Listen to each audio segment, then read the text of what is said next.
Hello there, and welcome to this video on the Daystate Huntsman series of rifles. In this video we're going to be disassembling two early Huntsman models, and I'll also be going through some servicing tips as well. The two rifles we have on the bench here, the top one is a very early Huntsman HH, the second one, this one here, is a later Huntsman Mark II. Both of these rifles are constructed in a very similar way, so it makes sense to group them up together for the purpose of this disassembly video. With that all said and done, on your screen now will be a complete list of all the tools that I'm going to use in order to carry out this disassembly procedure. It includes all of the Allen key sizes, all of the spanner sizes, and finally any Daystate specific tooling required to complete the job. The only other thing we need to do before we begin is make sure that the rifles are unloaded, degassed and safe to work on. To do that, it's nice and simple. All we need to do is cock the rifles and then fire them into a nice safe backstop. That makes sure they're unloaded, and then we can continue firing the rifles into a backstop until both rifles are fully degassed. I've already done that just to save us a little bit of time so we can continue on with the video, and the first thing I'm going to do is remove both the stocks. That's going to be done by removing the two stock bolts using a 3/16 Allen key. With the stocks removed, you can take a look at the actions side by side and see the similarities. As I said before, this one at the top here is the Huntsman HH, and this particular rifle is a Mark I version with the stainless steel air tube. Later Mark II versions were fitted with a brass air tube, a smaller diameter bolt, and they did also have Midas stamped into the breech block. The very last of these rifles replaced the brass air tube with a black steel one. The other thing I'll mention about this rifle is that there will be one of three serial number prefixes stamped into the block, and they are HH, HL and HHL. The three prefixes stand for the power of the rifle. HH is high power, HL is low power or sub 12 rifles, and HHL is a low power rifle which uses the higher power breech block. After this design, Daystate moved over to this one, which is the Huntsman Mark I and II. The Huntsman Mark I and II are identical in their construction, although the Mark II does have a slightly different breech block. This particular rifle here is a early Mark II, although there was a later version of this exact same rifle.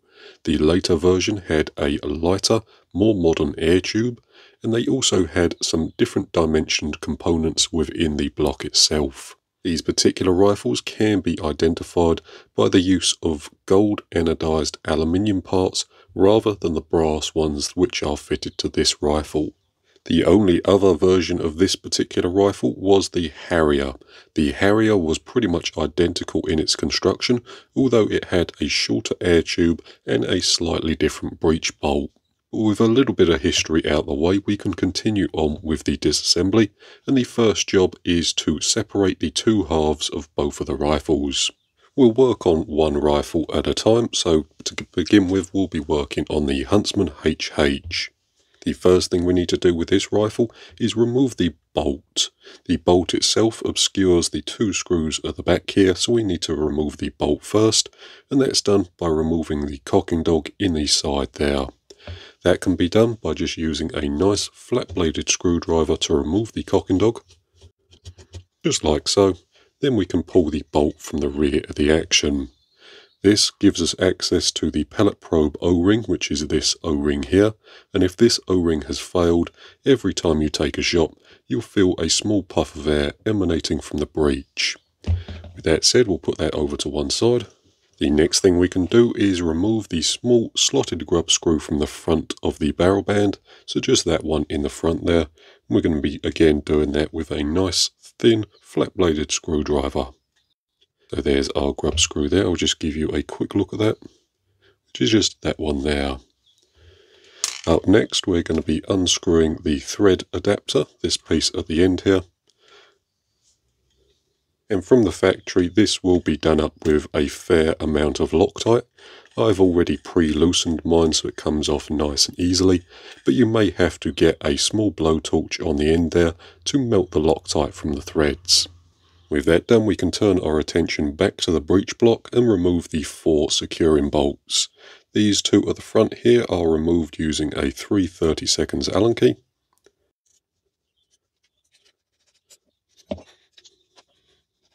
And then the 2 at the back are removed using a nice flat-bladed screwdriver. With all 4 screws removed, we can gently lift the breech block up, then slide the barrel out from the barrel band at the front. Nice and carefully like so.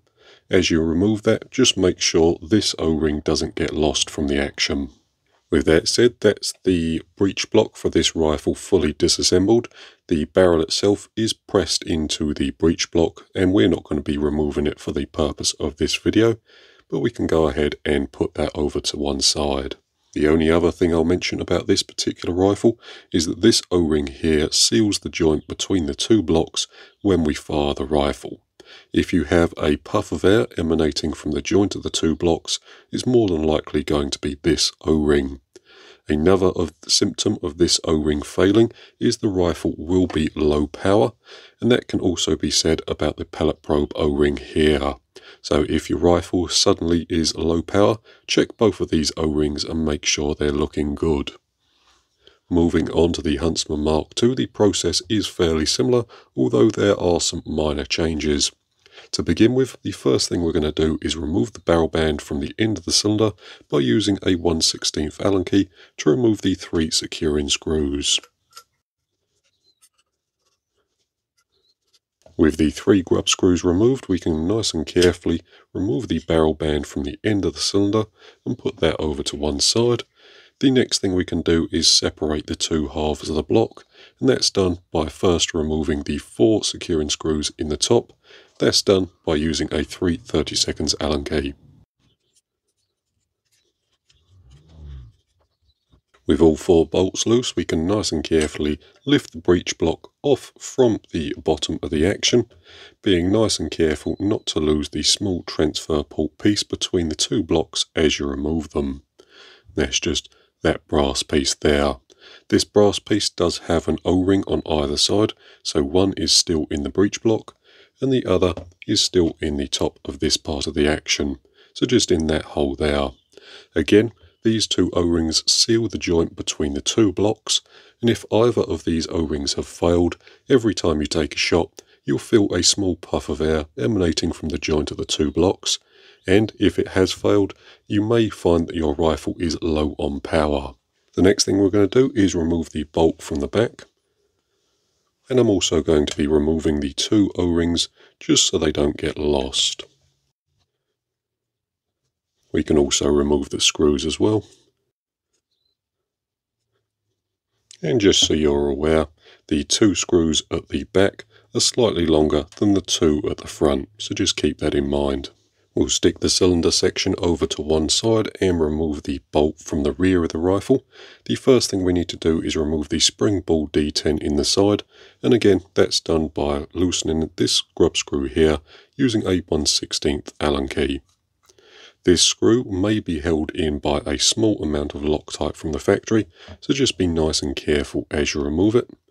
Beneath the grub screw there will be a small section of spring, so just that piece there. And there will also be a ball bearing beneath the spring.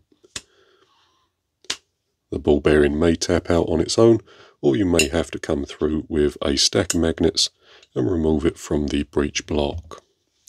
If it's a little stuck in there, what you can do is attach the magnets to a Allen key, insert the Allen key into the hole, and the ball bearing should come out with the Allen key. So I'll just get you a quick look at those components there. That's the grub screw, small spring and ball bearing. With that done, we can remove the cock and dog from the side of the rifle, and again that's going to be done with a nice flat-bladed screwdriver. Again, this may be held in by a small amount of Loctite from the factory, and you may need to gently warm the component up in order to break the Loctite seal. With the cock and dog removed, we can just pull the bolt from the rear of the action, and again that does expose our pellet probe O-ring. Like the Huntsman HH, the barrel is pressed into the breech block, and I'm not going to be removing it for the purpose of this video, so we can stick this safely over to one side. But there we have it. Up next, we're going to be disassembling the trigger, safety and hammer spring assembly. The process for this is pretty much the same on both of the rifles. However, on the older Huntsman HH, if you don't want to disassemble all the trigger and hammer spring assembly, you can just remove the cylinder from the assembly just by unscrewing it. This allows us to either isolate the cylinder or gain access to the hammer and the hammer spring, just like so. So there's our cylinder. And here's our assembly here. And if we wanted to, we could tip out the hammer and our hammer spring. We're going to be doing a full disassembly, so I'll leave that like that for now and put the cylinder over to one side. For the Huntsman Mark II, the process is slightly different. We do need to remove the trigger in order to gain access to the hammer and hammer spring. The first thing we're going to do is remove the 3 pins which hold the trigger in, starting with this back one, then the middle one, then the forwardmost one. Be careful as you remove the pins, as there are a couple of small springs in the trigger components. So there we have it there.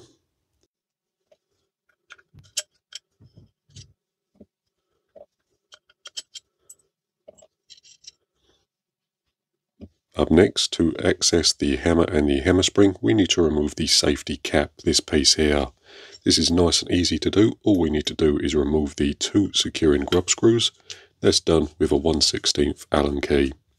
As you remove these 2 grub screws, just keep a nice firm grip of the safety cap, as hammer spring pressure will want to make it fly off. With the 2 grub screws removed, we can just gently allow the cap to move backwards, then remove that from the very back. Then pull out our hammer spring and tip out our hammer. So there's our hammer there. If we take out the earlier hammer, you can see the differences between the two. So there we have the early hammer, and here we have the later hammer. So late hammer, early hammer. Both of these hammers here, the power is controlled by the stroke of the hammer rather than the pressure on the hammer spring. So to increase power, you would loosen the nut and wind this bolt in. This would lengthen the stroke and allow the hammer to gain a greater amount of speed when it hits the valve. The same is done on this one. If we were to take a 1/2 inch spanner, you could loosen the lock nut, wind the screw in to increase power, and wind it out to decrease power. But we'll stick both of those to one side. Next up, we'll disassemble the safety cap, and the only piece of advice I'd give you when disassembling this is keep a nice firm grip on the components, as if you rotate this piece too far, the spring and the ball bearing will be exposed, and it's most likely that the ball bearing will be fired out. So as we undo this back screw, just keep a nice firm grip on the cap. And as we remove the safety there, you can see the 2 detents. We have the spring still in the cap, and then that's topped off with a small ball bearing. On this model, it's not captive, so we're able to take the ball bearing on and off nice and easily. However, in the earlier models, on this particular rifle, the ball bearing is captive, so it can't fly out on you. The trigger assembly on the earlier rifles is identical to the later ones, so the only difference in this back piece is that this cap here screws into the body rather than being pressed into it. To remove this, we can take our 1/16 Allen key, remove this grub screw from the side, and it's just that grub screw there. Then we can simply unscrew the cap from the back. There we have it. I won't bother removing the trigger as it's identical to the later rifles, so we'll put all this over to one side and start work on the cylinders. With that done, the next thing we can do is concentrate on the cylinder disassembly. So the 2 cylinders come apart in slightly different ways, so we're going to be putting the Mark II cylinder over to one side and first concentrating on the HH one. To begin with, the first thing we're going to do is take a screwdriver with a nice solid end and depress the valve, so just push it in by hand. We're doing this to make sure that there's no residual air left inside the cylinder and that the system is fully degassed. Once we've done that, we need to unscrew each of the end caps. Now, I've already pre-loosened mine off camera so that they come off nice and easy for the camera, but you're probably going to need to grip the cylinder itself in a nice vise with some nice soft jaw protection, then crack each of the ends loose. The valve end is nice and easy because we can use a tight fitting punch in the transfer port hole, then crack that loose. There should be no Loctite on the threads themselves. However, as the rifles age, the O-ring at the end here deteriorates and goes hard. This can stick the valve end and the fill end into the ends of the cylinder. But with that done, the next thing I'm going to do is just take some electrical tape and mark the valve end of the cylinder. And this is just so we get the cylinder around the right way when we rebuild the rifle.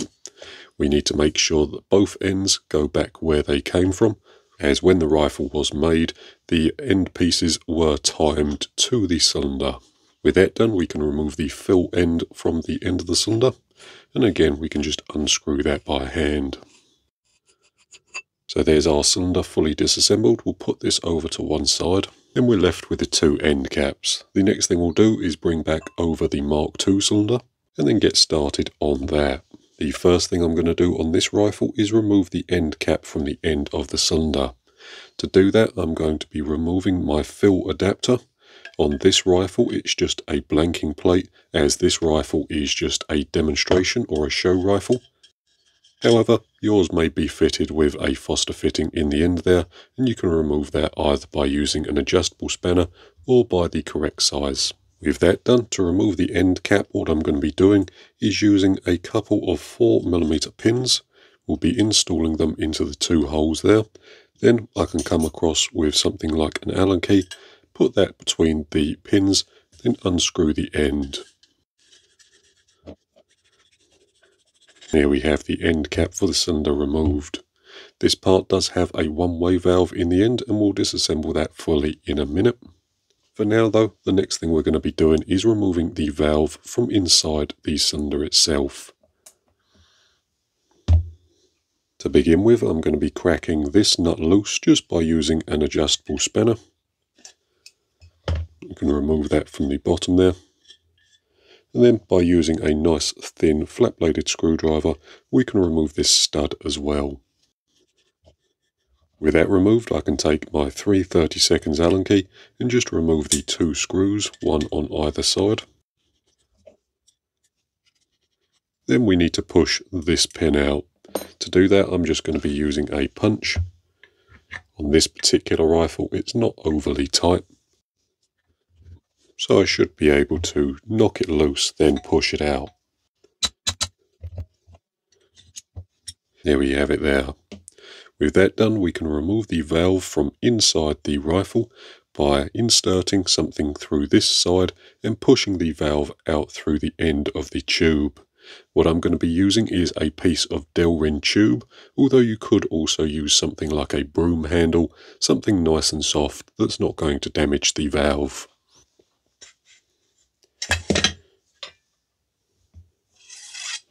And there we have the valve removed from the end of the cylinder. This is our valve on this particular rifle. So we'll put all these components to one side and start disassembling them. Up next, we can disassemble both the firing valves and the fill valves for the rifles. We'll be starting off with the Huntsman HH. To begin with, we'll be tackling the fill valve, and to start off with, I'm going to be removing the fill adapter from the end here. Again, this may look slightly different from your rifle, as this particular rifle is a display model, so the end cap is not original. But we can remove that nice and simply just with an adjustable spanner, and that does have a Doughty seal on the base of it. This part is not the one-way valve. The one-way valve is actually in the end piece here, so this seal only sees pressure when you're filling the rifle. Up next, we can come through with our 3/32 Allen key and remove the barrel band from the end. Just removing that screw there, and that allows us to remove the barrel band from the end. Up next, we can remove the one-way valve from the end here. What we need to do is to press this plunger and also push out this pin at the same time. To do that, what I'm going to be doing is using my small Allen key, depressing the valve and then pushing the pin out. With that done, we can tip the spring and the cap out. Then coming in through this side, we can push the one-way valve out from the end. The one-way valve on this rifle is simply a piece of PTFE, and that face there seals on that counterbore in there. If you have a constant leak emanating from this hole here, it's more than likely going to be your firing valve, and you simply need to give it a little clean. You need to check for any debris that's on the sealing face, and if both pieces look clean, you may need to give this a little polish up with some very fine sandpaper in order to get it to seal. The firing valve is nice and simple. All we need to do here is remove this pin by first pushing down on this plunger. Then we can push the pin out. Then we can let the cap drop off. Then we can push the valve out from the end. This is our firing valve and valve return spring. They just go together like that. This face of the firing valve seals on this counterbore in the middle there, and if you have a small and continuous leak of air through the end of the barrel, it's more than likely going to be this seal here. To fix a leak like that, all you need to do is make sure both faces are nice and clean, free of debris, and then if they still won't seal, you could give both faces a little polish up, although being nice and careful to keep the faces nice and flat. Both the fill valve and the firing valve also have an O-ring around this shoulder here. These O-rings seal in the end of the cylinder, and if they have failed, you'll have a small and continuous leak of air emanating from the joint of the two components. These seals are O-rings and they should be nice and soft. If they've gone hard, it's time to replace them. Moving on to our Huntsman Mark II, the fill valve disassembly is pretty much identical. All we need to do is press down on this piece here, push our pin out, and then that allows this cap to pop up, and then we can remove the fill valve. Again, this is just a simple one-way valve made from PTFE. This face here seals on that counterbore in the base there, and if it's leaking, just make sure that both faces are clean and free of debris, and that both faces are free of any burrs or scratches. Moving on to our firing valve, the first thing we're going to do is take a set of calipers and measure the overall length of the piece here. The length is adjustable, and adjusting this does change the pressure on the valve return spring, so we need to make sure that we get it the same when we go to put the rifle back together. On this rifle it's 63.15mm, so I'm going to make a note of that very briefly. The next thing we can do is unscrew this back cap here, being nice and careful as there is a large spring beneath it. So this is our valve return spring, and this does have an O-ring seal around that face there. We can put that down to 1, then we can pull out the valve from the middle. This is our firing valve and our valve return spring spacer, and again, this face of the valve seals in that part of the valve seat. We do also have a valve stem seal beneath this piece here, and we can remove that just by using a nice wide flat-bladed screwdriver. It may be held in by a small amount of blue Loctite from the factory, so just be nice and careful as you remove it. And there it is there. Beneath this there is a small seal, and this is the valve stem seal. If this seal has failed, when the rifle is fired, air will be able to travel back through into the hammer chamber. This may cause the rifle to be low powered. With that said, both the valve housing, this piece here, and the fill valve housing, this piece here, have external O-rings around the body of the components. These O-rings seal on the inside of the cylinder, and if the valve housing O-rings, these two here, have failed, you'll have a small and consistent leak of air emanating from the joint of these two components. If the valve housing ones have failed, so this O-ring here, you'll have a small leak of air constantly leaking around this area in the tube. So that could manifest by through the transfer port, through these holes here or through the pinhole, and also through this hole here. So just be sure to check that.